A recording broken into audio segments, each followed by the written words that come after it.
So a Fire away. gentleman with atrial fibrillation enters the room and his heart rate is 115, maybe 100, and it goes up to 150 when he sees the anaesthetist. So that's how that goes, I guess.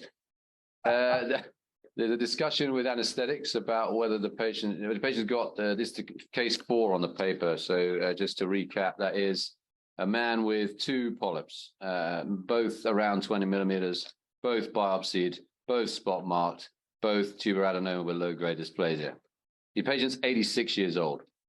Okay. He's just been to the cardiologist 2 weeks ago for a cardioversion. And he comes to us and he's in atrial fibrillation with a fast rate between 100, 114, 150. Without much discussion, the anaesthetists proceed to make sure the patient's fit for the colonoscopy he's about to receive. So as I walk in there, they're putting an arterial line in, and there's a lot of blood around. And the anaesthetist, as I walk in, he's got his hand on the artery, which he's finished doing.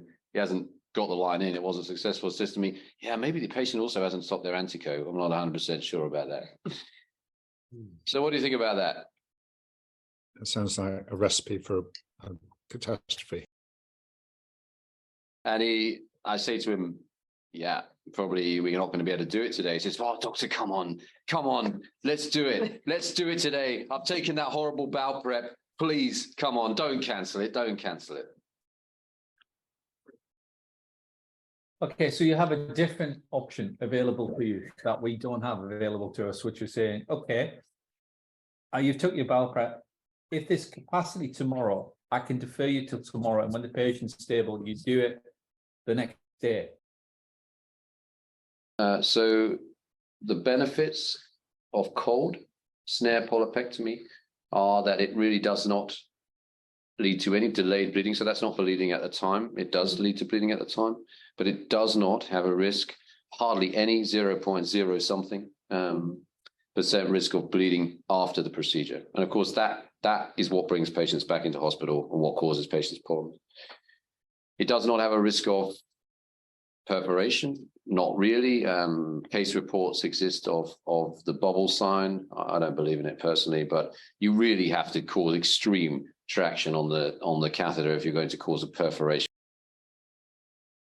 And so what often happens is that you get, you don't see them, but you do get thermal injury to them from the electrosurgical energy that you're using. And later, as the scar forms, they herniate out of the healing defect. And that's the mechanism for delayed bleeding, vessel herniation and delayed bleeding. So this is about the hot snare, cold snare plane. This is the cold snare plane, that sort of specimen you might see at histopathology.